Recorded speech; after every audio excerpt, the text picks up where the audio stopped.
இன்றைய புனிதர் தந்தை பியோ. இத்தாலி நாட்டில் பொன்வெண்டோ மாநிலத்தில் பியாத்ரல்சினா என்ற சிற்றூரில் போர்ஜியோனி மரிய யூசெப்பா என்ற தம்பதியருக்கு 1887ஆம் ஆண்டு 4வது மகனாக பிறந்தவர். இவரது திருமுழுக்கு பெயர் பிரான்சிஸ்கோ.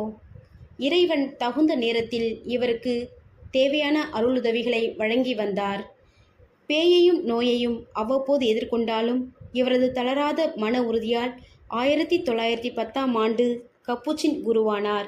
1915ஆம் ஆண்டு இவரது உடலில் மறைமுகமாக இயேசுவின் 5 காயங்களை பெற்றார்.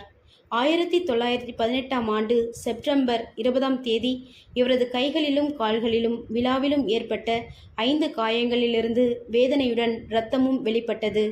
ஆனால் பியோவோ தனக்கு இறைவனால் வழங்கப்பட்ட வெளி அடையாளங்களை எடுத்துவிட்டு வேதனைகளை மட்டுமே தரும்படி வேண்டினார். ஆனால் காயங்கள் எதுவும் மறையவில்லை. ஒரு நாள் மருத்துவர் ஒருவர் காயங்களை சோதனை செய்யும்போது அதிலிருந்து வித்தியாசமான நறுமணத்தை உணர்ந்தார். அது முதல் தந்தை பியோ தனது காயங்களுடன் வாழும்போதே புதுமைகளை பல செய்து வந்தார். 1968ஆம் ஆண்டு செப்டம்பர் 20ஆம் நாள் 5 காய வரம் பெற்ற பொன் விழாவை இறைவனுக்கு நன்றியாக ஒப்பு கொடுத்தார். 1968ஆம் ஆண்டு செப்டம்பர் 23ஆம் நாள் மரணமடைந்தார். வாழும்போதே அற்புதங்களை நிகழ்த்திய அந்த அற்புதருக்கு நம் முந்தைய திருத்தந்தை 2ஆம் யோவான் பவுல் 1999ஆம் ஆண்டு மே 2ஆம் நாள் வணக்கத்துக்குரிய பட்டமும் 2002ஆம் ஆண்டு ஜூன் 16ஆம் நாள் புனிதர் பட்டமும் வழங்கினார்.